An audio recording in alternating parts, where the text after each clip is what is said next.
Hi, this is Mike Crow, and I run a home inspection business. In fact, I've run a couple of home inspection businesses. The true joy for me, though, has been helping literally thousands of home inspectors build really solid home inspection businesses as well. We can help a single-man operation be able to do over $300,000 a year, maybe all the way up to $400,000 a year as a single inspector operation. Even better for me is the 80-plus companies that we have helped be able to build million-dollar home inspection businesses. I would like to help you be able to do the same thing.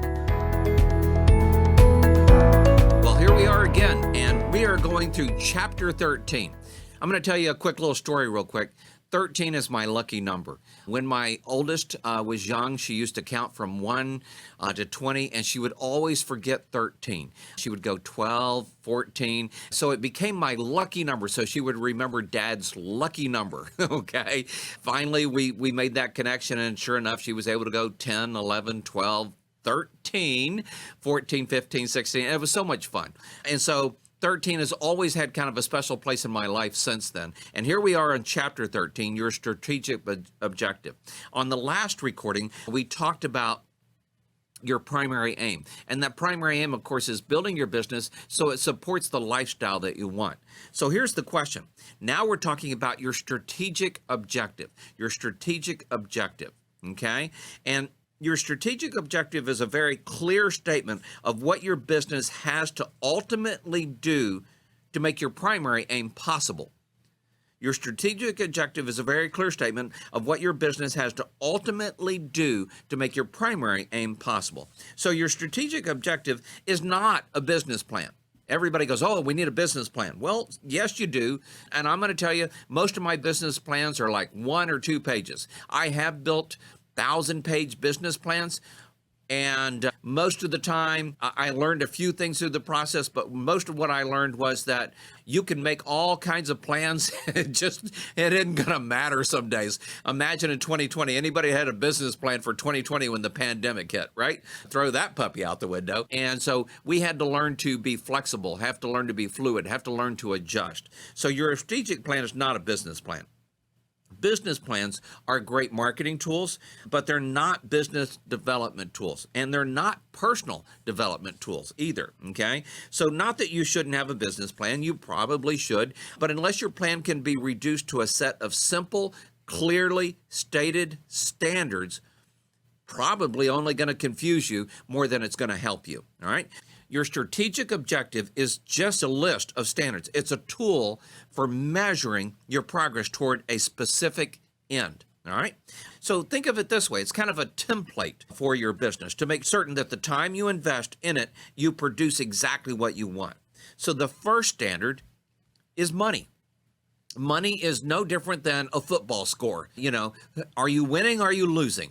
You know, could you imagine in football if you had a negative number? Okay, that would be pretty bad. And by the way, there's some teams out there that probably could really make that happen. But, you know, in football or any sport, you start at 0 and you work your way up. Well, in business, sometimes you start at 0 and you work your way down. And so it's kind of an interesting thing. But the first standard of your strategic objective is money. What are your gross revenues? All right. If you don't know the answer to what you want to make or what you think you need to make, how can you possibly know whether you're going to realize your primary aim? What is it going to cost you to live that kind of life that you want to have? So that's important. And by the way, gross revenues alone are not enough. And sometimes people go, Mike, all you talk about is gross revenues. Well, here's what I know. The more money I put on the top line, the gross revenue, the better chance I have of putting more money on the bottom line. Now, there's a lot of things in between those two things that you can adjust to help make sure you put more money on the bottom line. It was kind of funny. I was talking with somebody recently, and we were getting ready to do this thing, and they're going, man, how are we going to afford that? I said, there's one way to afford it that's easier than any other. And they all looked at me, and I said, go make more money, you know, and they laughed, but that is part of the way I live my life, okay? So gross revenues alone are not enough. You also have to know what are your gross profits going to be and what are your net pre-tax profits and what are your net after-tax profits. You need to have all those numbers, and you need to know what those numbers are, and you need to be able to measure those. How can you possibly know now what your business is going to produce in sales that far in the future? That's what people want to tell you. Well, I don't know. Even recently, I was sitting with my son, working my half a day a week, by the way, and I said, what are we going to hit in this month? And he went, I don't know, 200K plus. And I went, well, that's good. Get closer. Tell me more. What do you think we're really, nail it down within 5,000 of what you think we're going to hit. And we went through the process of how to get to that number. So the question is, you can know if you put the right systems, the right people, the right resources in place, you start to get to the point where you can know with fairly accurate predictability what your gross revenues are going to be. And if you can't do that, then that's probably a problem that we need to talk about and help you fix. So the answer, though, of course, is that you never know exactly what you're going to make. So if you were to take last year, because of the pandemic, well, we thought we were going to make 200,000 and we didn't get anywhere close to that. We got close, but nowhere close to that. And then in April, it was even worse with the pandemic, okay? So the truth is you can't accurately always predict what you're going to do. Now I'm going to tell you something really weird. It doesn't really matter. At the beginning of your business, any standards are better than no standards. Any standards are better than no standards. Have something to shoot for. Creating money standards is not just strategically necessary for your business, it is strategically necessary for your life, for the realization of your primary aim. So I've been in business long enough, and I've started enough businesses that when I started this last one, I went to my wife and I said, please tell me how much money you need to run our household without worrying about something. And she went, I need this number. And I said, okay, here's what I'm going to do. I'm going to make sure you have that number every single month. But everything that comes in above that, I will feel free to turn back into the business and build things and work on stuff. I'm not sure she was totally thrilled with that thought process, but that's it. And here's one of the things I will tell you. When you're in business, one of the things that I try to tell guys is that you should not be paying yourself a percentage of what your business does. You should put yourself on a salary and pay yourself what you need right now so that you can turn the rest to grow the business to get to what you want.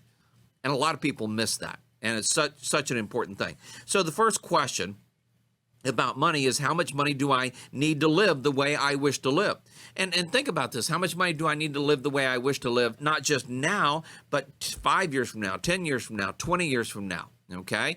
And I looked around the room when I was 20 something, and I looked at all these guys that were 50 something, almost 60. And I went, wow, what am I going to do with my 30 years so I don't end up like them? Okay. Now, most of those guys are 80 plus years old.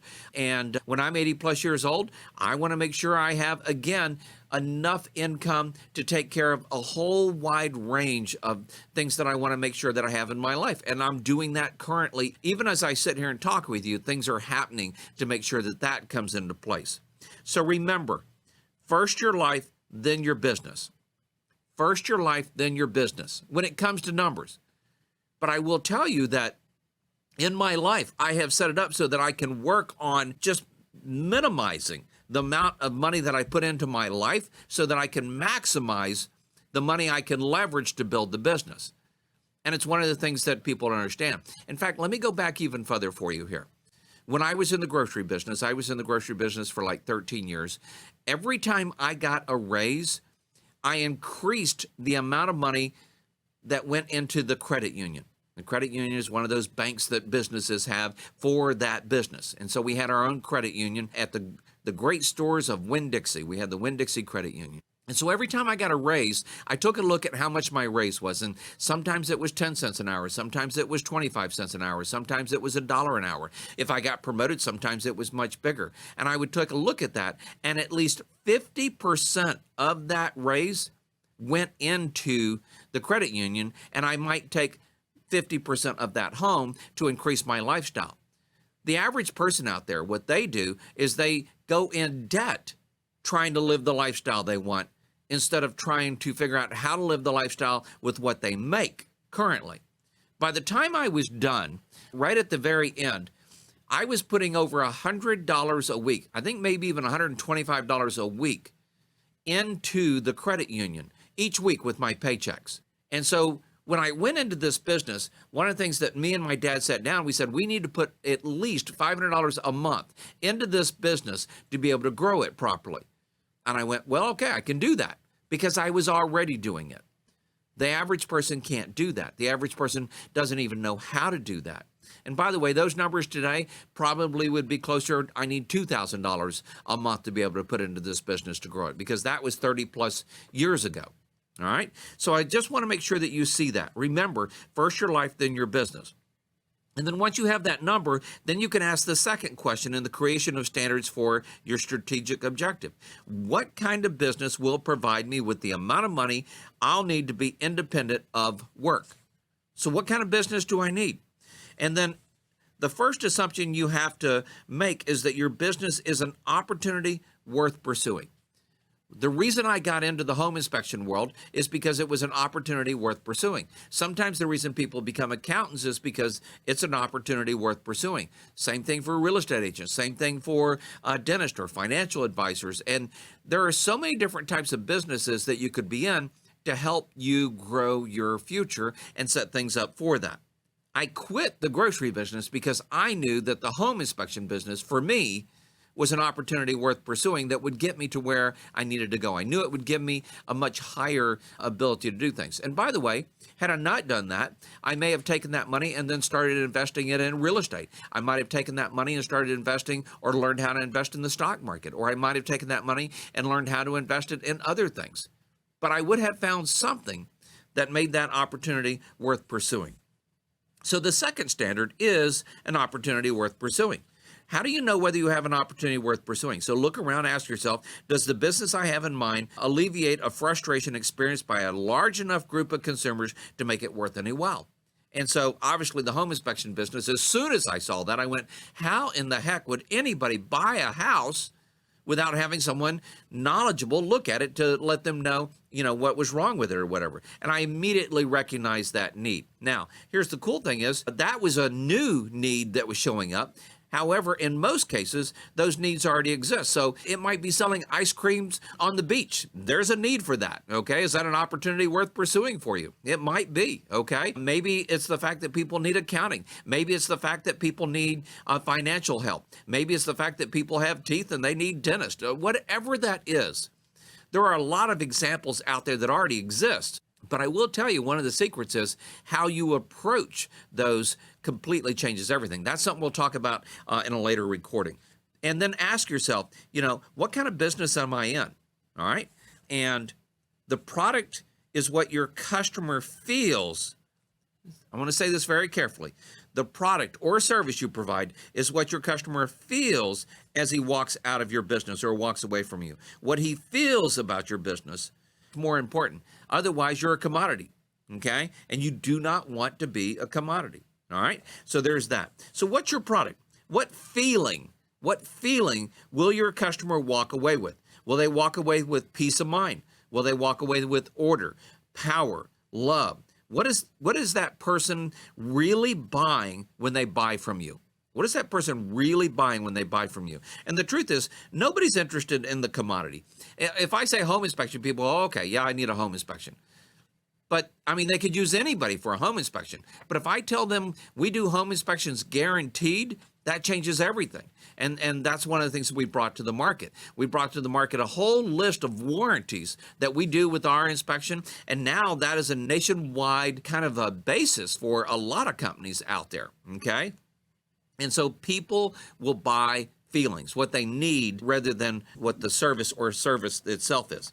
And then the question becomes, well, who is my customer then? All right. And that consumer that has a lot of set of characteristics through which you can define him, you need to ask yourself these questions. What are their age, their sex, their income, their family, their status, their education, their profession, and so forth. And I'm going to tell you a secret. This is really important. Here's one of the things that changed my world. I took this whole process and then I kicked it up a step and I created the term mavens. Now, the term mavens exists out there, but I took that term and what I meant was instead of going after the consumers, what if we could go after the person that most influences that consumer, and that is a maven, someone that can refer us over and over and over and over again. Now, I've done this in over 100 different businesses. I could go after home buyers. I could go after home sellers and set it up to do inspections for them. But when I go after mavens that can refer us to home buyers and home sellers or investors or a whole other group of people, that completely changes the ballgame. Now, we'll talk more about that later, but I definitely just wanted to throw that tidbit in there for you, all right? So the only way to tell whether this is an opportunity worth pursuing is to determine how many selling opportunities will you have. So in the home inspection world, how many homes are being sold? And out of those homes, how many are being inspected? And so we take a look at those numbers. And then how successfully you think you can satisfy the emotional or perceived needs of those people that are needing that service or that product. And so you have to go through that. And once you have those things, then you can determine the business that you're in. Now, most of you listening to this, you're already in business. You're already a home inspector. You're already a CPA. You're already a dentist. You're already a financial advisor. You're already a real estate agent. We work with so many different types of companies. And here's kind of the good news is, especially if you're in a business that's been around for 10 plus years, there probably is already very easily identified a perceived need there. There's identified already an opportunity worth pursuing. Now the difference is, how are you going to pursue that? So here's the third part. Some of these standards that I want you to think about. See, there's no specific number of standards in your strategic objective. There are only specific questions that need to be answered. So here are some of the questions that you need to answer. When is your prototype going to be developed or completed? Okay. Will it take you 2 years, 3 years, 10 years? And I'm going to tell you that one of the things that I teach people over and over and over again, right now at least, is that 3 years is kind of a magic number. It took me longer, by the way, than 3 years to develop my first prototype. It took us closer to 10 years. But then there was no prototype or any other type of model for me to really work off of. And I had to do a lot of it by trial and error. And then I had to find this book, The E-Myth, that helped me redo it. And I had to go through some struggles to be able to get there. As I'm working with businesses right now, and so I'm working with a young man right now, and we are sitting down once a week, and we're helping him build his roofing business. Within 3 years, we'll have a very good prototype business that he can not only run and be part of, but be able to show it to other people. And so when is your prototype going to be completed? Next question, where are you going to be in business? Is it going to be locally, regionally, nationally, internationally? And that, of course, is up to you. And then the next question is, how are you going to be in business? Is it retail, wholesale? Is it a combination of the two? Is it a service business? Is it a product? Whatever it is that you need to take a look at, how are you going to be in business in that regards? And then the last one, and this is the one that, everybody kind of thinks they have those first three of when and where and how. And then this last one is what really kind of gets me. And as I went through this book, originally, I wrote down done, done, done. And then I wrote down next to this one, needed. Okay, so what standards are you going to insist upon regarding reporting, cleanliness, clothing, management, hiring, firing, training, and so forth? Those are the standards that you have to set into your prototype business. That is what's going to make your business different than everybody else. And this is one of the reasons I study so many other businesses. I recently came back from Walt Disney World, and every time I go there, I'm looking at their standards, okay? What's their standards on reporting, cleanliness, clothing, management, hiring, firing, training, and by the way, pricing, all right? So I'm always studying that sort of things. And you can kind of begin to see that the standards you create for your business will shape both your business and the experience that your business will have on other people. You can begin to see that the standards you create for your business will shape both your business and the experience, not only that you have, but your customers, your consumers, your patients, whatever it is, will have in the business, okay? And those standards, those become your strategic objective. Those will create the model of your business and the way it actually appears to the public and even to the people that work inside of it. Standards, by the way, create the energy by which the best companies and the most effective people produce results. That's the last sentence out of this chapter, and I want to say it again. Standards create the energy by which the best companies and the most effective people produce results. Now, one of the things that I talk about a lot is beware the 95%. And in the world, you are surrounded by the vast majority of people that are not worried about results.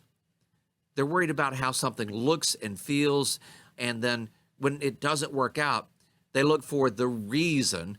Another word for that might be excuse that it didn't work out.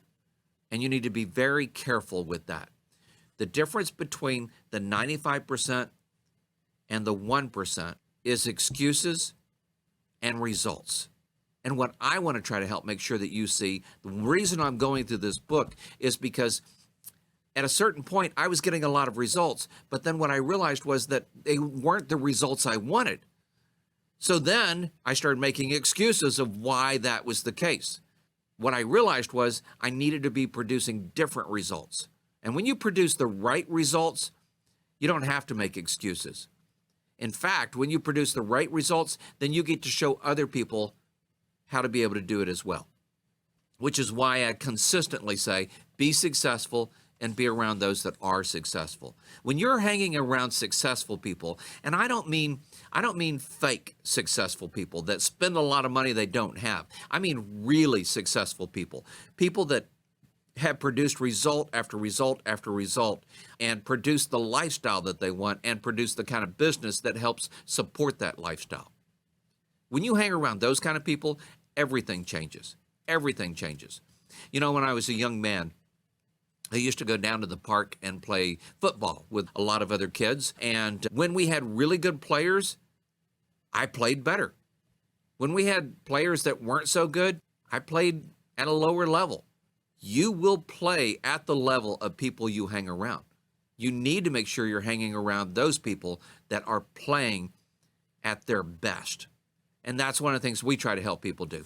In fact, I do some questions and answers every other week. My office has had so many people reach out that they set up this simple email, hello@coachblueprint.com. So many people have been trying to say, how do we get more of Mike? And by the way, I just want you to know, I'm humbly appreciate that. So one of the things we started doing is doing a questions and answers currently anyway, and we may stop at any time, just so you know. So don't go, well, I thought you told me you do this. Yeah, we are doing it right now as I'm making this recording.